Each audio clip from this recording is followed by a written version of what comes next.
Linda Thompson has spoken up at the age of 75. Even Elvis's closest associates and devoted followers were taken aback by her revelations about the king. Linda is finally letting everyone in on the ultimate truths that disprove the perfect image they believe they knew about the king of rock and roll, after decades of guarding the private memories she had with him. Controversial facts that have remained secret are revealed through her speech. The truth was told openly, since what you are about to learn would undoubtedly surprise you. Getting Grammy Gold, Linda Thompson's story. Standing at 75 years old, Linda Thompson is a woman whose life has been touched by some of the most legendary names in popular culture, sports, and music. She started her adventure on May 23, 1950, in Memphis, Tennessee, a place rich in cultural and musical heritage. Linda inherited grace, charisma, and self-assurance from her Southern upbringing. She would go on to use these traits to great effect in the beauty pageant industry. She was just a pretty young lady with plenty of drive, poise, and self-confidence before she became famous for her famous relationships and hit songs. Linda Thompson was already a household name in the beauty pageant industry by the early 1970s. Her 1972 crowning as Miss Tennessee Universe was a watershed moment in her life. Because of this victory, she became well-known and had access to new entertainment opportunities. Unpredictable and profound changes will soon begin to take place in her life. Linda crossed paths with Elvis Presley, the most legendary and adored performer of all time, in that very year. She quickly became romantically involved with the music legend after their connection was powerful and immediate. Among the most formative and long-lasting experiences of her adolescence was this. Linda resided at Elvis's famed Graceland mansion from 1972 to 1976. After he broke up with Priscilla Presley, she became one of his closest friends for the next 4 years. It wasn't just any celebrity romance. Theirs was something special.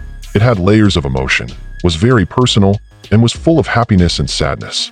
As Elvis struggled with the stresses of fame and his own complicated life, Linda was there for him emotionally, providing company and stability.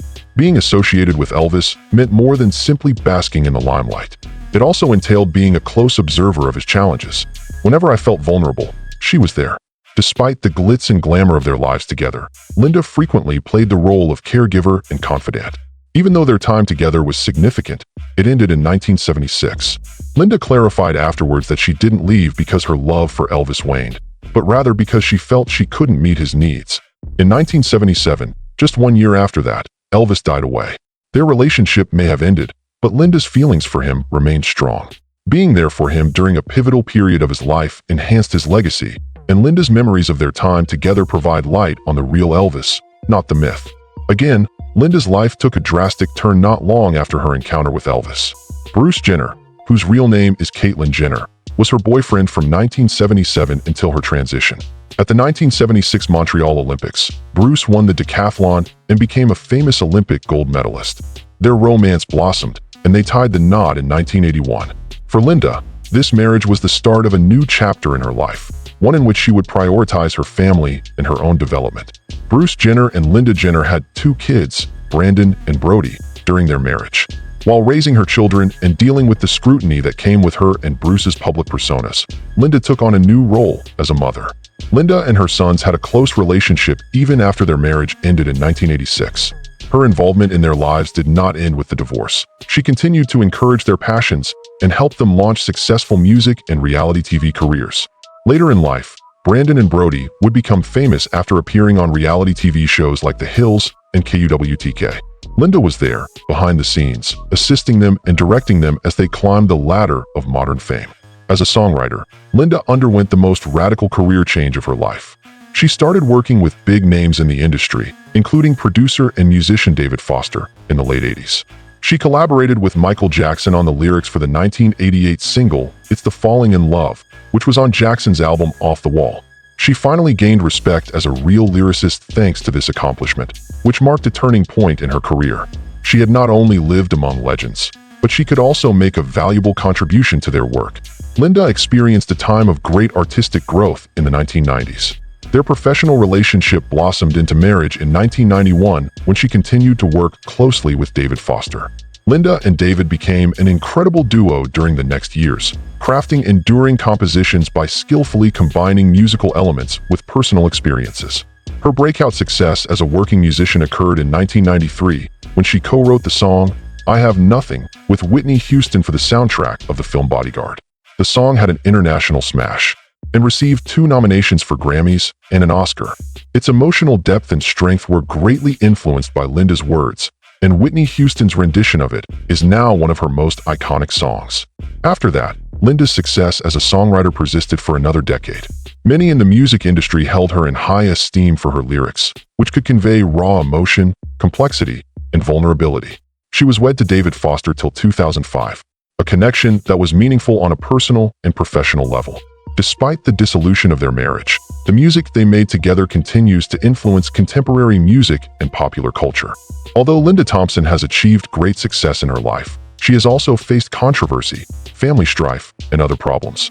The lady who had previously worked behind the scenes for some of the biggest names in entertainment eventually became famous for reasons unrelated to beauty pageants, music, or romance. Certain situations tested her resilience, brought her personal and professional life under examination, and showed a more nuanced and human side of her path. One that has been molded by public breakups, family strife, negative public perception, and stardom alone. Even if they weren't always pleasant or easy, these experiences helped shape her character and taught her to persevere. Linda and David Foster's public and bitter divorce occurred in 2005. Their divorce garnered a lot of attention from the media after they had been together for nearly 15 years, both romantically and creatively. Not long after they split up, David Foster began seeing women far younger than him, which put him in the limelight. A lot of people found it shocking that Foster was so quick to jump into new relationships, especially considering how long they had been together. The emotional gulf that had developed between them was shown clearly and candidly in Linda's subsequent memoir, even though she refrained from engaging in a media battle or giving hostile interviews. The creative spark was still there, but the emotional closeness and support she required were dwindling, according to her description of the relationship. Despite the musical enchantment they frequently created together, her writing suggested that she had started to feel emotionally alone over time. Several readers related to this candid confession, particularly the ladies who had been through similar circumstances in their own relationships, where outward signs of success concealed deep inner wounds. No resentment or finger-pointing was there in Linda's remarks. Rather, they shed light on the experience of gradually alienating one's partner while the outside world portrayed them as a stunning, powerful couple. She refrained from making victimization an issue or dwelling on Foster's connections after the divorce. Instead, she just said it like it was. In the last years of their marriage, she longed for emotional support and understanding, but she was getting neither. Her vulnerability in sharing her struggles helped her listeners better grasp the concept of letting go, even after constructing an admirable life for others to see. Linda continued her personal journey with dignity and self-respect, even though the divorce was a difficult chapter that brought her insight and progress. 10 years later, in 2015, she was again in the spotlight, this time for her role in Caitlyn Jenner's highly publicized gender transition. Linda and Bruce Jenner had a long history together and shared 2 boys despite their divorce from decades ago. The world watched as Bruce made history for the transgender community when he announced his identity as Caitlyn. Linda spoke out in favor of Caitlyn and the value of being authentic in public. On the other hand, she did admit in her memoir that processing the experience was difficult due to the emotional complexity it provided. For Linda, Caitlyn's confession clarified a lot of the underlying feelings and conflicts that had persisted throughout their marriage. Time, meditation, and candor helped bring it to light, rather than an instantaneous flash of insight. She went through a roller coaster of feelings, including bewilderment, grief, empathy, and finally, understanding. Instead of being judgmental, her reaction betrayed a woman's desire to uncover a profoundly intimate and life-altering secret that had been concealed during their time together. Although she acknowledged Caitlyn's right to live genuinely, she made it apparent that getting there had been a difficult road fraught with emotional reflection and tangled emotions. While these issues were in the spotlight, Linda was also dealing with familial dynamics that were less dramatic but no less consequential. Brandon and Brody Jenner, her sons, rose to fame after making appearances on reality TV series like The Hills and Keeping Up with the Kardashians. They started being more forthcoming about their troubled connection with Caitlyn Jenner as their star began to rise. Both boys admitted that they felt unappreciated by the Kardashian-Jenner clan and that they hadn't been heavily involved in the reality TV empire as a whole.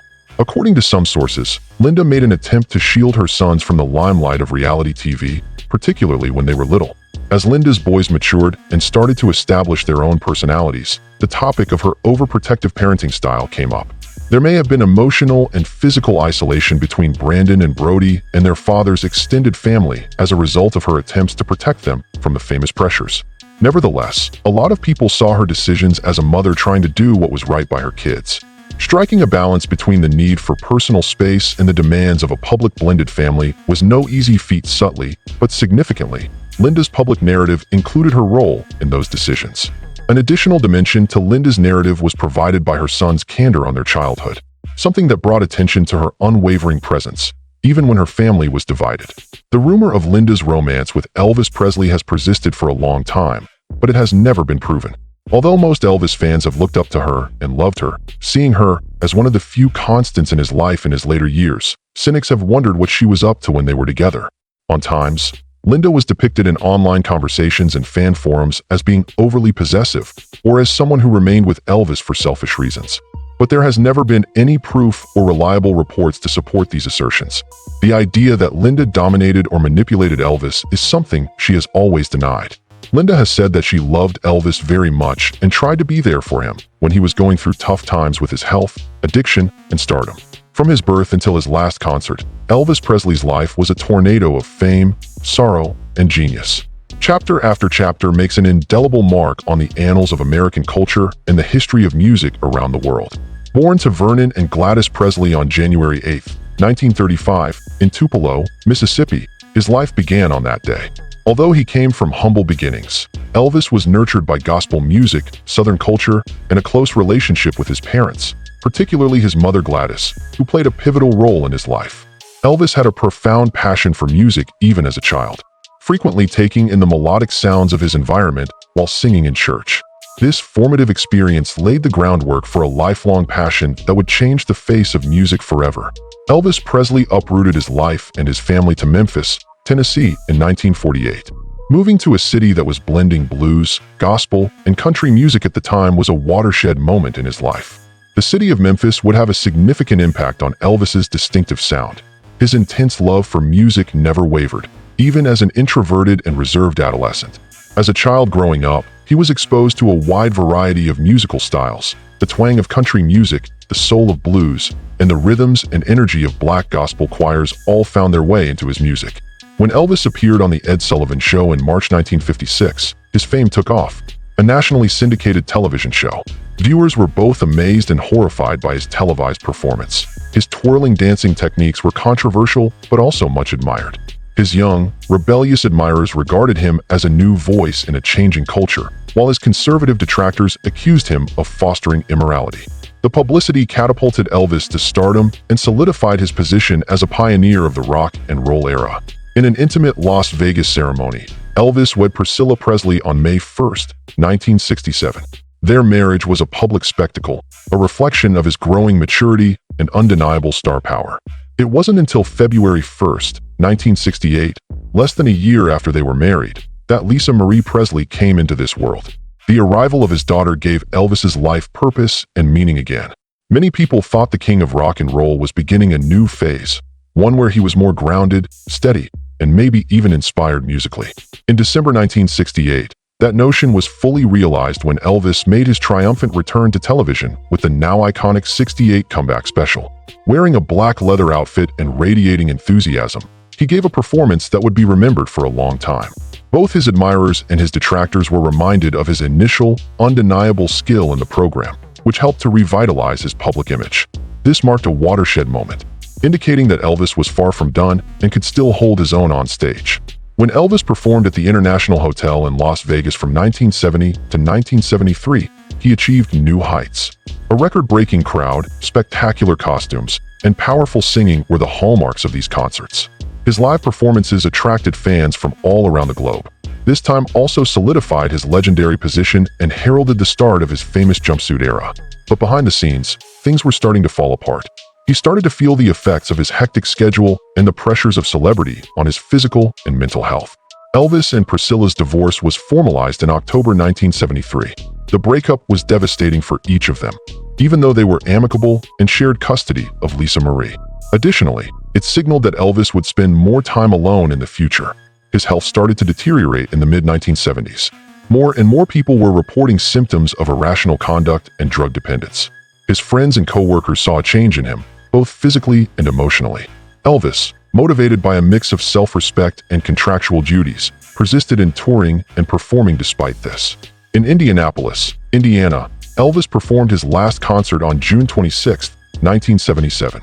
Unaware that it would be his final performance, he persevered through the obvious signs of illness to finish it. Elvis Presley passed away at Graceland a few short weeks later on August 16, 1977, at the age of 42. Prescription drug use was recorded as a contributing factor to the official cause of death, which was a heart attack. His untimely death stunned the globe and caused millions of followers to express their sorrow. The scandals and problems that Elvis kept hidden. Elvis Presley will go down in history books for his meteoric climb to stardom and indelible marks on popular music and popular culture. His legacy, however, becomes much more convoluted as his life progresses. The decisions he took, the people around him, and the inner struggles he endured were all subject to increasing scrutiny as the spotlight intensified. While these scandals do cast doubt on his accomplishments, they do provide more context for a guy whose star power tends to obscure his humanity. Substance abuse, power struggles, and intense public scrutiny lurk beneath the glittery jumpsuits and sold-out performances. Facts that profoundly impacted Elvis's life right up until the day he passed away. Elvis Presley's reliance on prescription drugs was one of the most discussed aspects of his life. Doubts about his sobriety were not unfounded. His own doctor, Dr. George Nichopoulos, was one of several credible sources that verified it. Later investigations into allegations that he overprescribing drugs to Elvis made Dr. Nichopoulos an even more divisive character. It became tragically evident after Presley's death just how dependent he was. Opiates, sedatives, and stimulants were among the 14 substances found in his system at deadly amounts, according to his autopsy. The shocking discovery drew public attention to the risks associated with unregulated medical treatment and addiction among celebrities. Even a legendary figure like Elvis Presley could not escape the tragic toll that drug abuse took, especially considering the stigmatization of mental illness and addiction during his lifetime. Priscilla Presley and Elvis's relationship has been the subject of cultural and ethical discussion for a long time, along with his health difficulties. Elvis first crossed paths with Priscilla Beaulieu while serving in the United States Army in Germany. Her age was just 14, while his was 24, despite the fact that they kept their romance a secret until much later. Their early relationship and the age gap between them have been the subject of more attention, especially in more recent debates over consent and power relationships. Priscilla was 21 years old when they finally tied the knot in 1967, and the following year, they welcomed a daughter, Lisa Marie. Although Priscilla has frequently expressed gratitude for her time with Elvis, modern audiences are more judgmental, wondering about the unbalanced nature of their connection and the possible pressures she may have endured at such a tender age. Despite the lack of criminal activity, the couple's connection has ignited continuous debates over social mores, the influence of celebrities, and the ways in which standards of conduct change across time. The public also started talking about Elvis's physical health as his career came to a close. Not only did his performance suffer, but so did his appearance as his reliance on drugs grew. His declining health and massive weight gain were on full display in his last performances and on television. There were hints of tension in what had been an energizing and captivating theatrical presence. Fans who had witnessed his rock and roll revolution in the 50s now witnessed a man clearly worn down by the pressures of fame and health problems. Despite his deteriorating health, Elvis's voice and magnetism continued to enchant audiences who could no longer ignore the visible flaws in his performance. His time spent working for the police was one of the most strange and paradoxical parts of Elvis's life. The now infamous meeting between Elvis and President Richard Nixon took place in 1970. Elvis offered his services as an undercover spy during their meeting in an effort to offset what he saw as the drug culture's corrupting influence on American youth. Both the general public and historians who came after him picked up on the irony of his offer, given his history of battles with prescription medicines. As a representation of the complicated paradoxes of a man who openly condemned the culture he secretly wrestled with, the meeting has been both ridiculed and mythologized. Despite the obstacles he encountered, Elvis's sincere wish to be portrayed as a symbol of patriotism and defender of American principles was not obscured. As a result of Elvis's fame, racial tensions and accusations grew. Elvis allegedly made racist comments against black people in the 1950s, according to urban legend. These accusations, which included the now famous but unproven remark, claimed that, and they gained steam as Elvis became successful in a genre that was greatly impacted by black performers. People close to him, however, protested vehemently that they had ever said anything like that. Afro-American music icons like James Brown and B.B. King stepped in to defend him, saying that he had a profound affinity for and admiration for black music. Despite the lack of evidence, the allegation is still brought up when discussing Elvis's cultural appropriation and his multifaceted role in the racial history of the United States. Disputes continued to surround Elvis's estate following his passing. The distribution and administration of his fortune became embroiled in a series of court fights. Lisa Marie Presley, his only daughter, received the bequest. The 1982 decision to turn Graceland into a museum was one of several operational choices that drew praise and condemnation. Others questioned the commercialization of Elvis's memory, while many fans applauded the opportunity to preserve his legacy. Managing one of the most famous and rich celebrity estates ever became even more complicated due to disagreements between designated trustees and family members. The larger difficulty of maintaining a legacy that is immensely popular and meaningful to millions of admirers around the world is reflected in these disputes. The Elvis rumors are false, Linda Thompson says. Despite the passage of decades, Linda Thompson's 75th birthday has brought up the subject of her relationship with Elvis Presley, a period of her life that has captivated the public's interest and sparked suspicion. Thompson addressed long-standing fan theories and allegations in her biography, A Little Thing Called Life, that portrayed her as manipulative or exploitative during her time with the king of rock and roll. She insisted these assertions were completely false and unjust. From 1972 until 1976, as Elvis's health started to deteriorate and his public appearances became more sporadic, he was in a relationship with Linda Thompson. Thompson chose to remain by his side during his most difficult years, even though he was younger and less experienced in the limelight. She clarified that she stayed by his side throughout those times out of true love and care for his well-being, rather than any desire to manipulate or rule him. The accusation that Thompson was overly possessive of Elvis was something that Thompson confronted directly in interviews and her autobiography. In her writing, she admitted that she had never been abusive. "Shielded myself. There's a significant distinction. Living with an international superstar like Elvis means constantly fielding requests from fans," she explained. Things like fame, fortune, favors, and attention. Even if everything around him was in a state of disarray, Thompson was there to assist Elvis keep his personal life in order. Their relationship, she said, was passionate and built on mutual respect, and she made it clear that she had never sought to dictate his choices, his job, or his public persona. The way she went on with her life following their split lends credence to her claim that she did not engage in any exploitative behavior. Thompson refrained from going public with details about her relationship with Elvis that could damage his reputation or make money off of them. Really, she was quite secretive about a lot of things for a long time. As a means to pay tribute to, rather than capitalize on, their friendship, she refrained from sharing more personal thoughts in her biography until much later. While they were dating, she recalled that frequently thanked her for being there for her. Elvis, according to a passage from Thompson's book, once looked at her and stated, "You're my safe place, my sanity," after a particularly trying day. She never wanted to leave his side, and the things she penned continued to haunt her. Despite the difficulty, she made it clear that she wasn't attempting to assist Elvis recover from the emotional and physical toll that fame had on him. Rather, she wished to reassure him that he was loved and supported. When Elvis was struggling with prescription drug usage and personal troubles, many of his close associates, including the Memphis Mafia, recognized Thompson as a devoted and supportive friend. Although not everyone was on board with her ideas or presence, many came to realize that Thompson truly cared about Elvis and wasn't just trying to cash in on his fame and money. Linda Thompson went on to say that she left Elvis on purpose after realizing she couldn't help him anymore. She expressed the need to rescue herself in her writing. It was hopeless for him. Far from being an act of selfishness, this leaving was a sad necessity. Although she was sad about the way things ended, she was thankful for the years they spent together, as she said in subsequent interviews. She always sounded like she admired Elvis for more than simply his cultural significance. She praised him for being a multifaceted, emotionally fragile, and really kind human being. In interviews, Thompson frequently displayed a calm but resolute demeanor when asked if she regretted the way their relationship ended or how the public interpreted it. As she stated in an interview with People magazine in 2016, they were deeply in love. Loving someone is a decision that should never be regretted. She admitted that dealing with public scrutiny and gossip was tough, but she maintained that her truth had never changed. Deeply, she loved Elvis. Instead of trying to dominate him, she focused on helping him. After Elvis's death, Linda remained active in the entertainment world, which may have contributed to the myth that she was opportunistic. Bruce Jenner's daughter Caitlyn Jenner and Thompson were married for a while. Thompson then wed music producer David Foster. Her career as a lyricist also flourished, composing popular songs with well-known musicians.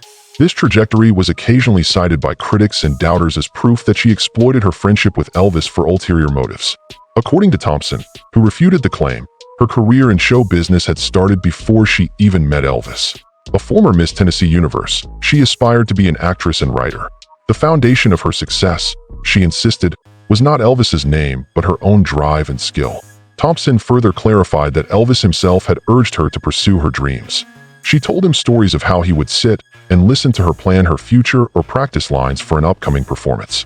Her ambition, says Thompson, was never a danger to Elvis. Actually, he was in favor of it. According to her, he wanted me to be the center of attention. He had faith in me.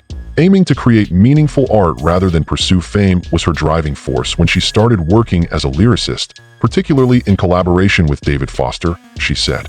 According to her autobiography, the profound emotions she brought to her connection with Elvis inspired her to write songs.